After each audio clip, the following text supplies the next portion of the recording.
All right, guys. So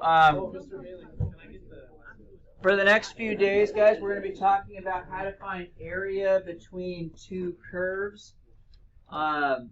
We've done area under the curve before, but now we're going to find area between two curves. So let me illustrate what we mean there. Stop! Don't take my thunder. You're right. Shh. All right. So we have the area under the curve. We've done that before, but today we're going to find the area between two curves. Okay? So you guys don't have to lay awake at night anymore wondering, how do I do this? I will. I was just thinking about that. Right? Right? Okay, You're going to feel better. All right. So here we go. Let's think for a minute. Sure. So we have one function here, f of x. We've got another function here, g of x.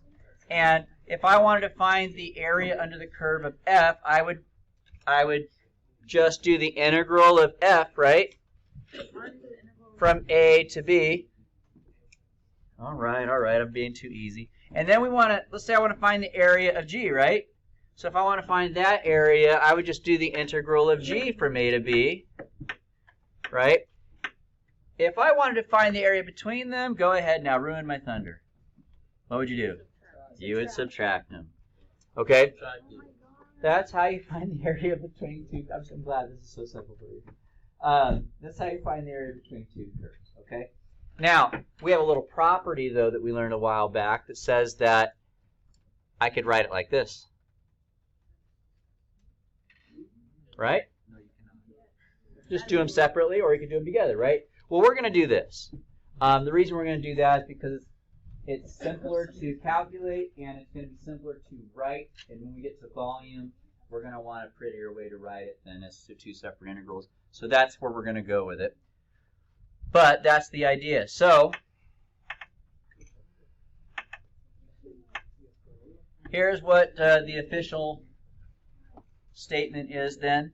If f of x is greater than g of x for all x. Now that's an important statement. It says f of x is greater than g of x. How can you tell if f of x is greater than g of x? No?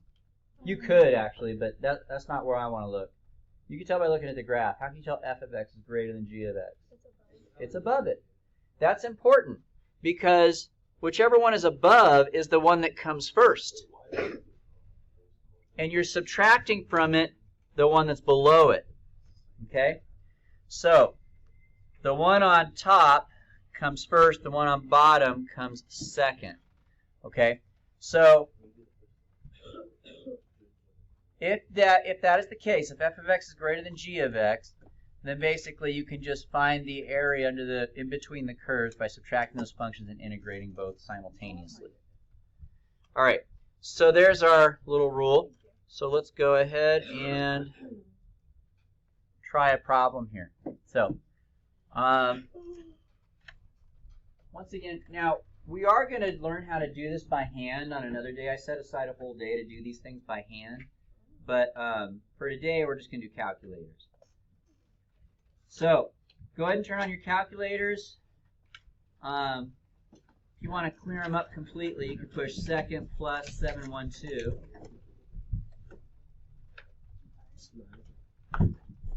And what we're going to do is we're going to type these functions into the y1 and y2 spots, okay? So let's do that. y1 is going to be negative x squared plus 4x plus 5. And we're going to make y2 negative 2x plus 5. All right. So now we're going to go ahead and push graph.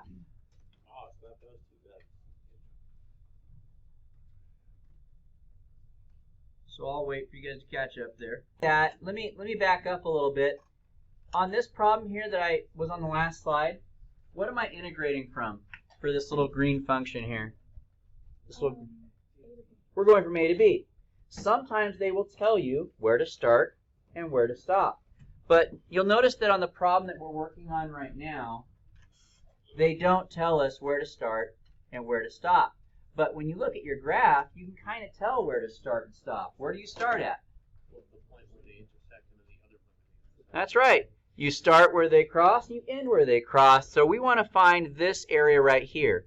So here's the issue, though. We need to find where they cross. So if you don't know how to do that, I'm going to show you guys how to do that in the calculator today. So we're going to learn another calculator skill. Here we go. We're going to do... So first of all, here's another thing before we get to where they cross. I want you guys to do this. I want you guys to push trace. Now, as soon as you push trace, a couple of things pop up on the screen. Notice in the top left it says y1, and it tells you the function x squared plus 4x plus 5. What that means is we're going to be tracing that function. So look at me trace. So now you could tell which function is the x squared function. It's the parabola. Now you probably already knew that, but with some functions you're not going to necessarily know which one's which. So you can tell now which one is on top. Which function's on top? Which one's above the other? The x squared one's on top. That matters because when you set up your integral, which one has to come first? The one that is on top, right?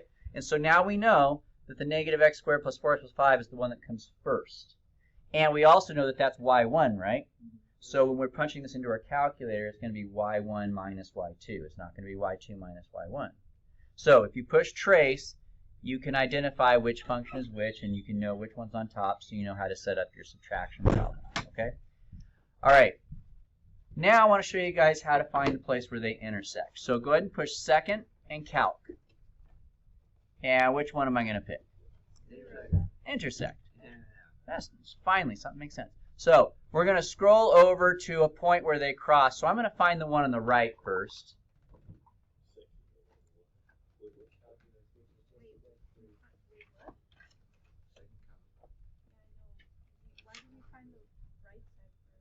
We could. It doesn't matter. It's arbitrary. So we find a point on the right of it? No, I just said, so we have 2 points that we want to find. This one and this one. Yeah. And I just chose this one arbitrarily. Okay. You could start with the other one if you want. All right. And you're going to scroll your cursor to where it's close to where they're crossing. Are we good, Jen? Okay. Now, it says first curve. And that's because it's a calculator. Okay. It doesn't know what you want to use. It says, what curve do you want me to use? Do you want me to use x squared plus 4x plus 5? Sure we do. So we're going to push enter. And it says, how about that negative 2x plus 5? Would you like me to use that one? We're going to say, yeah, definitely. Please do. Now it says, are you ready for me to guess where they cross? And you say, yes, please, and you push enter again. So really all you have to do is press enter 3 times. Okay? And there it is. It intersects at 6, negative 7. Now, when you're doing limits of integration, what kind of numbers do we put on the integral sign? Is it x's or y's? So I only care about the x's. So I know that for my integral, it stops at x. Now let's go back and repeat that process to find the other one. I'll let you guys do that. See if you guys can follow those keystrokes again to find where they cross. The only reason I could think of why you guys... I guess there could be more than one reason why we're not getting it, but my guess would be maybe we're just not we didn't type the equations in correctly, maybe. I don't know. But let's go ahead and I'm going to run through it. So it's second, calc, 5 for intersect. I'm going to scroll my thingy over here to the other point where they're crossing. And it says, would you like me to use this curve? Yes, I would. Would you like me to use that curve? Yes, I would. Would you like me to guess? Yes, I would. And what does that weird answer mean? You said it yesterday. It was one. Well, it's times 10 to the negative 15. So if you take this decimal and slide it 15 times to the right, what number is this basically? It's 0. Yeah. Oh, okay. Is that why you guys were getting some weird thing? Because I got like 1.6 something. Yeah, some calculators. So the reason why is because remember these calculators operate. This is my guess as to why. I'm not 100% sure. But calculators, they don't do things conceptually like we do with concepts. They approximate with distances, really small distances, and so then they round it if it's ridiculous. So if your calculator is set on a certain like interval width to be searching for, you'll get exactly 0, but if it's on another one, it'll get close to 0. You know what I mean? So, yeah, So whenever we get these on the calculator, would we just automatically 0. just- Yeah, just know it's 0. All right, so here we go. We have our integral there. We now know it's going from 0 to 6. And so now what we're going to do is we want to find the integral. But before we do, which one's on top again? Y1 or Y2? Y1. So that comes first. And that's all we have to do on our calculators is we just have to type that in. So here we go. We're going to do second quick. Go back to your home screen. Math 9. Type in your functions.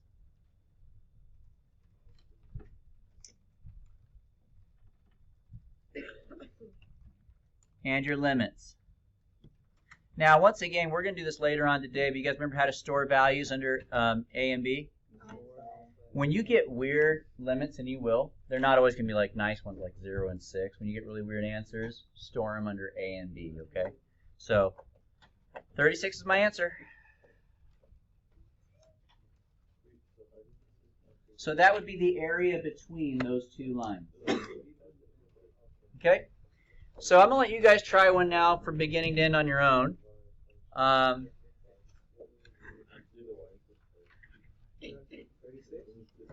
Now, I printed this for you, no?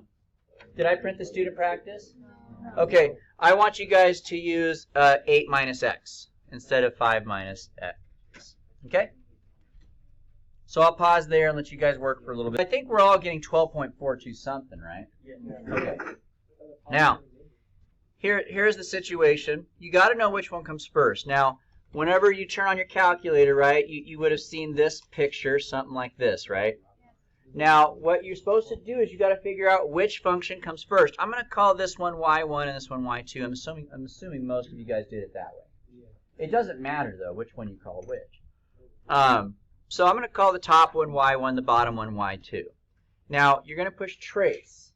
And then you're going to look and see what your function's tracing. It'll usually start with y1. So you're going to see your little cursor moving along this line probably. Now, let me ask you, on the interval that we care about, which curve is above? Well, how do you know which one is which? Well, we're tracing this one, right? Well, look up in the top left corner. What does that say? Y1 equals what?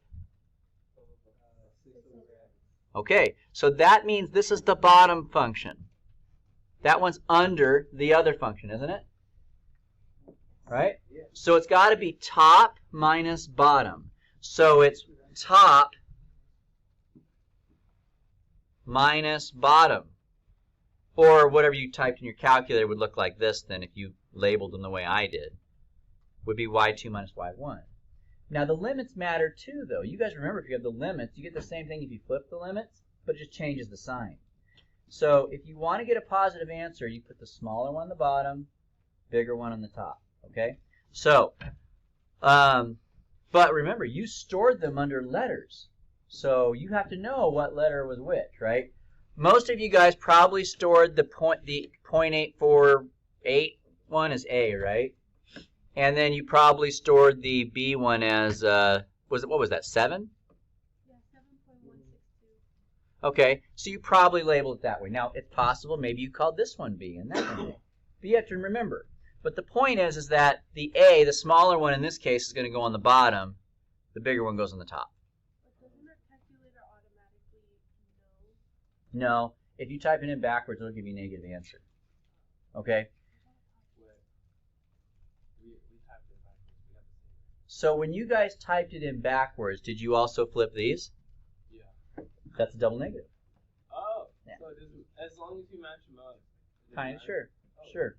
Now, I can't fix the limit issue for you, but I can tell you guys something now. Now, this was important, so I want to discuss it with you because it teaches you how to trace, know which function you're looking at. That's a good skill. But now I'm going to tell you guys something that's going to make that unnecessary for these types of problems. Okay, it's a good skill for other things, but for this one, I'm going to show you something that makes it unnecessary. You guys ready? What is 5 minus 3? Somebody sigh. It's 2. What is 3 minus 5? -2. They're the same. It's just they're opposite signs, right? What if I do this? They're the same. Oh my god. So if you guys just do this, you'll always get the right answer. So, what I'm hearing is it's always going to be positive? Yeah. So the point is that by flipping which function's on top, all you're doing is changing the signs. So if you just put absolute value, you're going to get the right answer every time. And that's actually going to be really helpful for the next thing we're looking at as well. So we'll practice that in a minute. So don't feel like you're not going to get to practice that. You will. Let's move on. But I didn't tell you that at first on purpose because I want you guys to know how to do that other stuff. Okay. So now let's take a look at this situation here, you guys. On this situation, we have an issue. We have 3 points of intersection, right? But that's not the main issue I'm concerned with. The main issue I'm concerned with is which function's on top for this interval, a to b? Sure, I'll call that one f. So for that first little chunk right there, from a to b, how would I write it? What minus what? F of x minus g. Yeah, I'm just going to put f and g if you don't mind. And then for this other interval, I'm going from what to what? B to c. I'm going from b to c, but what would I have to write here? G minus f. G minus f, right? Because now g is on top and f is on bottom.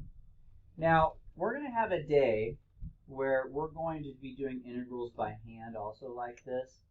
And whenever you have to do it by hand, you have to do it like this. But I'm going to show you a much easier way to do it on a calculator. Now, we just talked about this. If I make that and that absolute values, doesn't that make them identical? Yeah. It does, right? So now those are the same function, aren't they? Since they're the same function, if I'm integrating from a to b and then from b to c, I can just do what? I can just do a to c. The absolute value will make it unnecessary to think of it as two separate pieces. Okay? So all you have to do is take the absolute value of it, start with your starting point, and with your ending point, and you're good to go. You don't have to think of two separate pieces. But on the day that we're going to be talking about how to do this stuff by hand, you do have to do it as two separate pieces. So you'll have to do two separate intervals. All right? So go ahead and write that down if you haven't already, and then we'll move on. So let's go ahead and do a problem that involves this kind of stuff. So we have two functions here. I don't know what this is. This confuses me. Hold on. We're going to call this y1 and this one y2. Now I'm going to graph this. We don't really need to, because now that I've told you the absolute value thing, well, there's another reason. There's two reasons you need to graph it. So let me back up a little bit. Reason one is when you graph it, you need to know where they cross, right? So that's why we need to graph it, right? But in this case, we don't need that, and I'll tell you why in a second. The other reason you need to graph it is so you know which function's on top. But I just eliminated that problem for you because all we have to do is absolute values, and you can get the right answer anyway, right? So here's the reason we don't care about where these functions cross. This is the other type of problem. Sometimes they'll just tell you go from here to here. They're just going to tell you explicitly where to start and stop. They're not going to tell you intersection points. You know. So for instance, if I had this, sure, those two graphs cross here and here, and you could find the area between the curves. But it's very possible that the directions will say just find this area from here to here. And when that happens, they're going to tell you where to start and stop. Okay? And that's what this problem is they're just telling you to start here, and they're telling you to end there. It's that simple. So we don't really need to graph this at all. So let's go ahead and set it up. I lost it again. Where did it go? Okay, so my setup's going to be an integral, right? Going from what?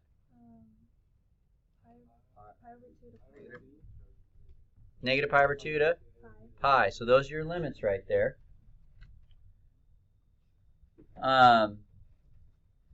And then we have these two functions. Now, so I don't have to rewrite those two functions. I'm just going to call this one y1, and I'm going to call that one y2. And I'm just going to do y1 minus y2. I have no idea which one's on top, but it doesn't matter because I'm just going to put absolute value bars on there, and now everything's hunky-dory. Now, the other reason why we need to do this, and you guys aren't seeing it because I'm not graphing it, but I'll show you the graph. The graph looks like this. Okay, it starts like over here, I think, and it goes like this for one curve, and the other curve goes like this.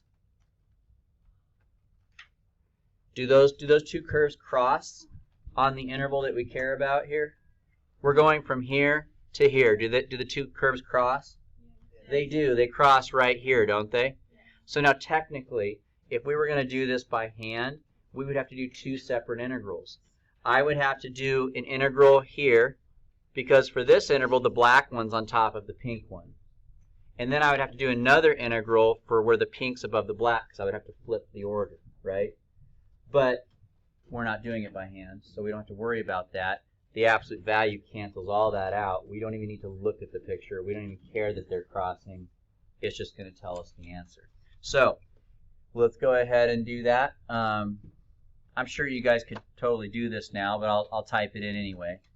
So we're going to do y equals. We got to put our functions in there. And another reason to have your own graphing calculator, you guys, is even though I tell my pre-calc kids to not change the settings, they might. You know, they might have gone in here under mode and changed the radians to degrees. You'll get everything wrong on your test if they did that, just so you know. So, but if you have your own calculator, nobody will do that to you. All right, so we have negative 2 cosine of x, and then 2 cosine of x. I'm going to go back to my home screen. We're going to integrate now, right? We're going to integrate math 9, and I want absolute value, right? How do I get absolute value? Refresh my memory. Math, number, absolute value. And then you just type in your functions. Variables y1 minus variables y2. Comma x, comma, and then my limits are negative pi over 2.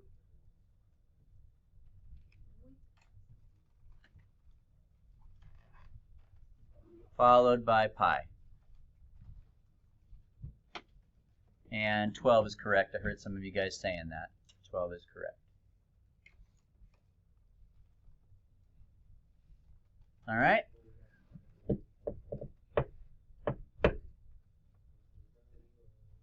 One, let me know. But move this over. We'll go ahead and move on to the student practice. Guys, for this student practice real quick, what I want you guys to do is I don't like the root thing. There's not really a nice root button. You have to go through a series of commands to find the roots, but exponents are easy, and we can change that to an exponent. So when you see this, my advice is to change it to this, 2x to the 2/3. Yeah. So just change it to 2x to the 2/3. That's much easier to just type in.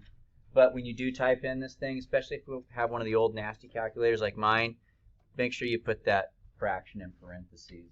But go ahead and see if you guys can find the intersection between these two curves. And this time, we're not going to care. Are they crossing? Do I care about which one's on top or bottom? No, we're just going to do absolute value and let that take care of it. Okay? So, if you had trouble with the example, let me know and I'll come help you out. So guys, the answer I'm seeing people get out there is like 14.976. Okay, so we talked about a lot of things today, so just a quick recap and then we're going to be done here. So, first of all, technically you're supposed to do top minus bottom, but it doesn't matter if you use absolute values. Technically, if you have, when you graph it, if those curves cross in the interval, then you should technically break it up into two separate integrals and make sure you get the correct one on top and bottom for each one. But if you're using absolute value, it doesn't matter. But we saw two types of problems today. One where they just tell you the start and stop points, and the ones where you have to find where they intersect as well, right? So be aware of those two types of things. But other than that, the calculator is doing all the work for you. So, yeah.